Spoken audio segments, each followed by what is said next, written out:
Ini sangat penting untuk anak-anak muda. Dan yang paling penting selain kemengertian adalah bagaimana itu membangun etos dan eros ya. Etos itu kan semangat ya.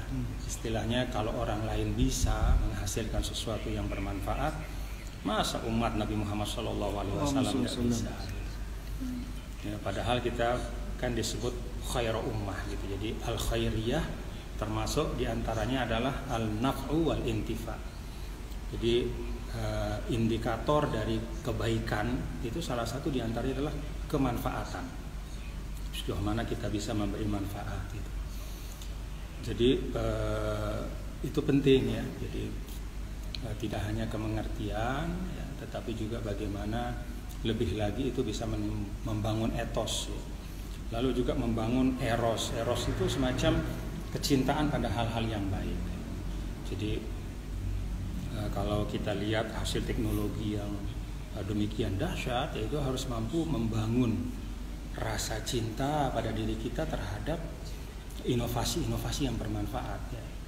Jadi kalau kita sudah suka pada satu nilai kebaikan, kita suka pada nilai bagaimana memberikan manfaat, lalu kemudian kita bangun etosnya, kegigihannya, ketekunannya, bahwa semua yang ada termasuk ini handphone yang dipakai live ini bukan seperti orang bikin bakso ya, malam-malam diracik bumbunya lalu siang-siang dimakan, tidak.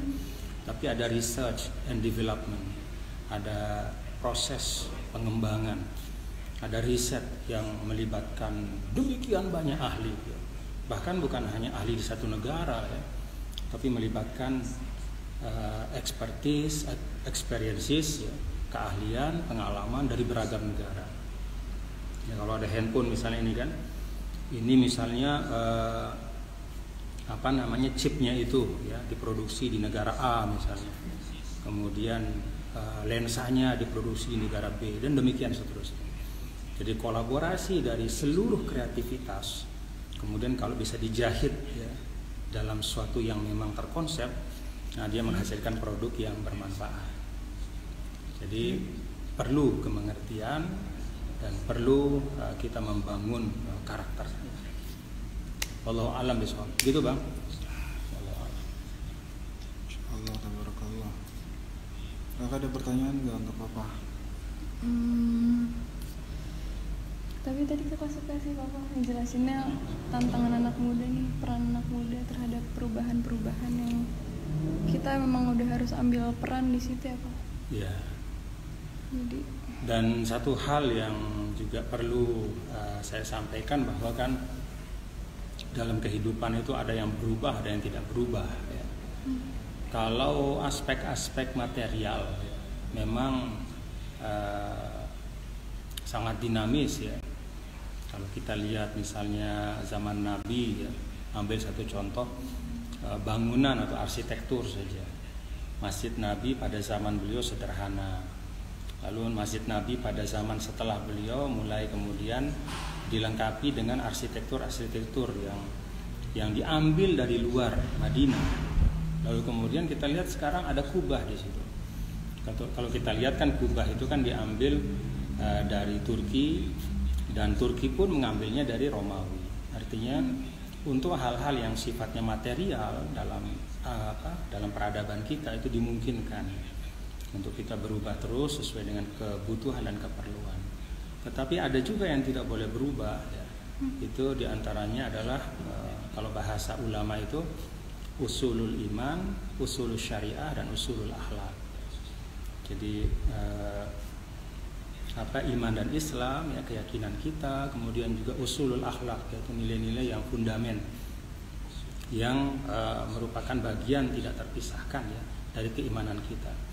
Ya misalnya asyidku, kemudian al-amanah ya, al-wafa ya, komitmen, amanah ya, kejujuran, kemudian al-itqan, profesionalitas, itu nggak boleh berubah gitu. Implementasinya bisa berubah dari waktu ke waktu, tapi nilai itu tidak boleh berubah. Karena sekali lagi dalam Islam akhlak adalah samaratul akidah. Karena itu waktu zaman saya dulu ya, itu pelajaran akidah itu namanya akidah akhlak ya. Jadi tidak dipisahkan antara akidah dengan akhlak, karena memang akidah yang ada dalam hati itu harus tercermin dalam karakter kita. Itulah akhlak kita.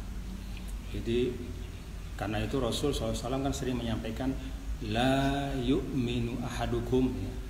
Tidak pas iman kita kalau misalnya kita tidak menginginkan orang lain dapat kebaikan sebagaimana halnya kita ingin mendapatkan kebaikan. Lobet ya kakak ya? Enggak kok. Oh pedes gitu. Ya, jadi intinya adalah karakter itu adalah cermin dari keimanan kita. Jadi jangan pernah menganggap karakter itu tidak penting. Karena itu bagi seorang mukmin ya dia penting membangun karakter yang baik. Karena itulah cermin dari imannya. Bagian dari dakwah Islam juga. Abang punya pertanyaan terkait apa yang Bapak jelasin tadi. Tadi kan Bapak jelasin bahwa seorang syabab mukmin itu nggak boleh meninggalkan asas al-iman wa syariah wal akhlak. Tapi dengan era sekarang disrupsi di mana-mana dari teknologi, terus perkembangan geopolitik yang sangat dinamis, dan hampir semua semua lini lah dalam kehidupan kita sekarang kan pace-nya tuh betul-betul cepat kan. Iya. Ada paradoks di mana para pemuda nih apakah harus mengikuti pace itu atau enggak gitu, karena kalau kita nggak mengikuti pace itu kadang kita merasa tertinggal gitu Pak. Nah apa yang jadi prioritas gitu bagi seorang pemuda muslim dalam mengikuti era disrupsi yang sekarang? Sebenarnya kan kecepatan ya, dan juga percepatan. Kalau kita bicara kecepatan, memang setiap hal sesungguhnya dari dulu juga ada kecepatannya. Tapi yang sering terjadi sekarang kan yang kita perhatikan ya Bang ya, itu kan segala sesuatu itu segala sesuatu itu berlipat kecepatannya gitu. Ada percepatan yang luar biasa. Tetapi begini, kecepatan bisa berubah ya, di dalam segala sesuatu, tapi hasilnya harus sama. Artinya ya, semua proses-proses katakan teknologi ya, dan juga bahkan aspek-aspek yang menyangkut profesi kita ya sebagai manusia ini, itu kan ada bahasanya apa, nanti ada disrupsi ya. Karena saking cepatnya teknologi, ada pekerjaan-pekerjaan yang mungkin sudah tidak dibutuhkan lagi gitu loh. Nah, bagaimana sikap kita? Kalau menurut Papa itu semua itu adalah ranahnya pada proses. Proses bisa semakin cepat. Proses bisa dilipat gandakan pace-nya, tetapi hasilnya harus tetap dalam kontrol kita. Apa maksud hasil harus tetap dalam kontrol kita? Artinya harus tetap pada asas kemanfaatan dan tidak menghadirkan destruksi atau kerusakan.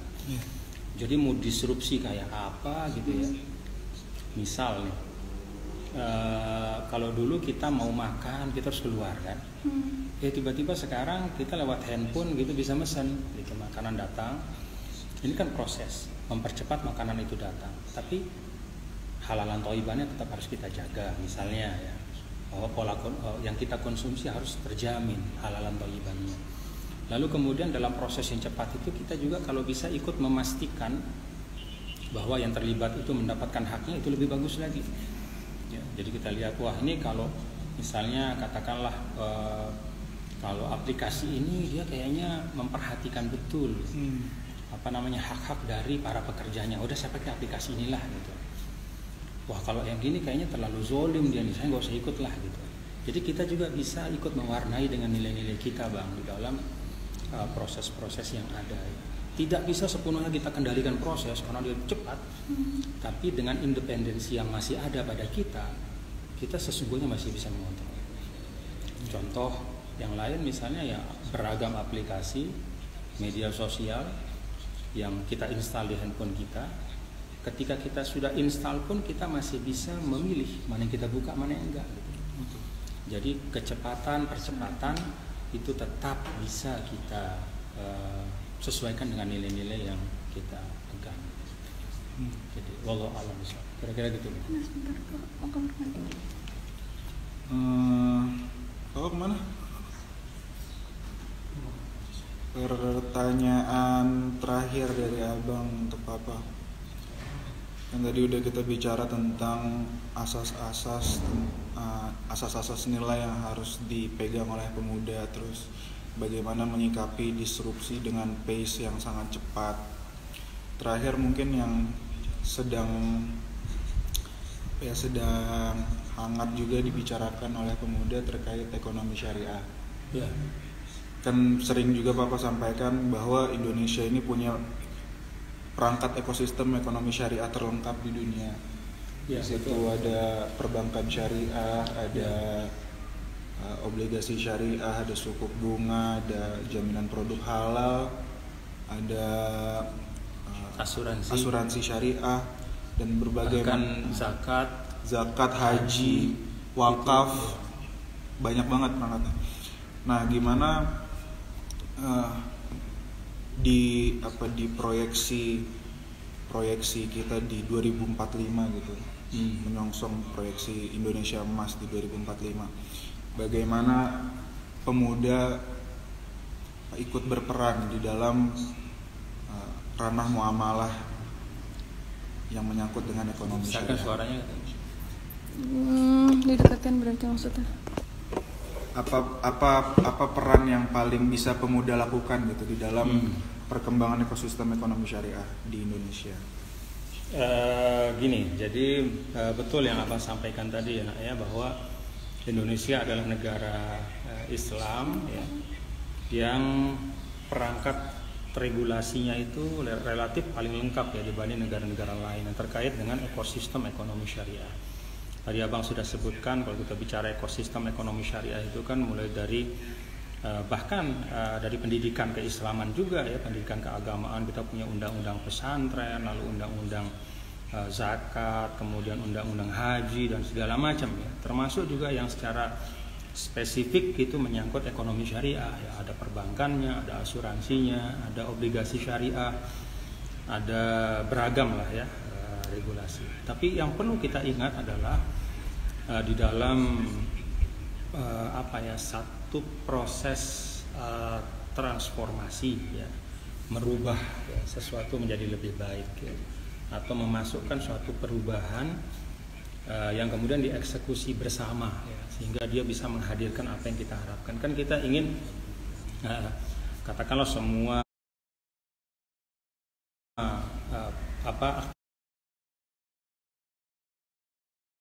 aktivitas ekonomi syariah itu ikut memperbesar kapasitas ekonomi nasional. Maka apa yang mesti kita lakukan? Yang perlu kita ingat dalam transformasi itu, regulasi itu adalah regulasi is necessary but not sufficient. Jadi peraturan itu sesuatu yang penting adanya, tetapi tidak cukup. Karena walau bagaimanapun pada akhirnya kan regulasi itu adalah seperangkat aturan yang membutuhkan orang-orang untuk melaksanakan. Jadi kita bersyukur punya regulasi yang cukup, tapi itu tidak cukup ya, not sufficient untuk membangun satu transformasi. Maka bagaimana untuk membangun kecukupan itu? Kuncinya adalah ya keterlibatan gitu. Jadi kalau dengan bahasa lain, regulasi itu wadah gitu, ya harus ada isinya gitu. Harus ada yang mengisinya gitu. Siapa yang mengisinya? Ya anak-anak muda kita. Mulai dari hal-hal yang sederhana. Kalau misalnya ada bank syariah misalnya di Indonesia, bagaimana cara kita kontribusi? Yang paling sederhana ya jadi nasabahnya gitu. Jadi kalau misalnya ada undang-undang zakat, bagaimana cara kita berkontribusi? Ya kita tunaikan zakat kita ya sesuai dengan amanat undang-undang itu dan seterusnya. Jadi masuknya kita ya, dalam ranah, dalam ruang besar itu sangat menentukan. Karena kalau ada regulasi tapi tidak ada yang melaksanakan, itu seperti wadah tanpa isi gitu. Mentereng dari jauh tapi begitu dekat ternyata tidak menghasilkan manfaat. Jadi Indonesia juga sudah capek-capek gitu, anggota DPR RI kita ya, di Jakarta bersama pemerintah ya membangun satu ekosistem regulasi ekonomi syariah untuk kemajuan ekonomi bangsa, lalu kemudian kita nggak isi itu saja. Jadi mari anak-anak muda jadilah bagian, dan itu bagian yang menurut saya sangat nyata. Jadi ketika kita menjadi bagian dari terlibat dalam ekosistem ekonomi syariah, kita tidak hanya telah menunaikan amanah keagamaan kita, tapi juga sesungguhnya kita telah ikut membangun Indonesia yang kita cintai. Wallahu a'lam. Kakak ada pertanyaan? Sudah cukup. Ya, Alas. Ini juga kelihatan.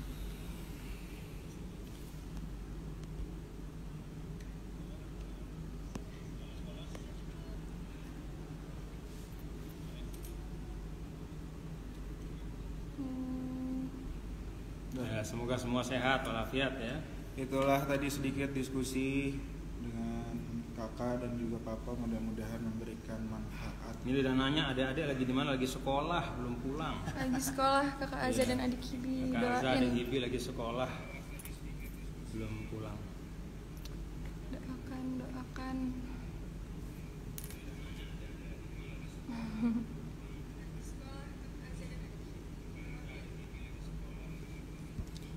Ada yang kata Ustadz Farabi ditunggu pengajiannya lagi tuh. Insya Allah Bulan Maulid nah ya. bulan Maulid insya Allah. Minggu depan insyaallah.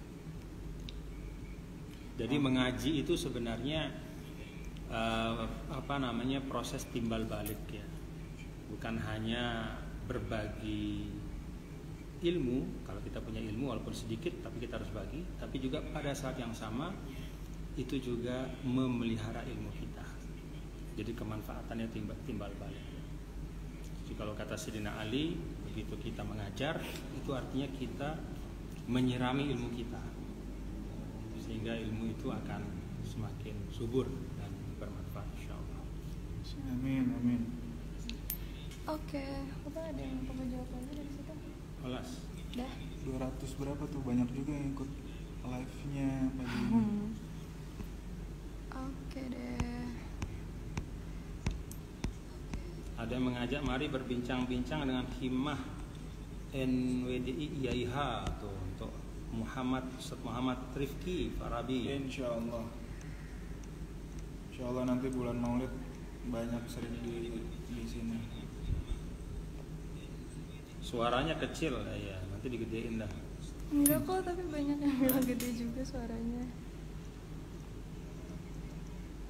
Sepedaan bareng yuk Pak ya, nanti ke sepedaan ya insya Allah. Kita sepeda di rumah, sepeda diam di tempat. Latihannya soal apa nih?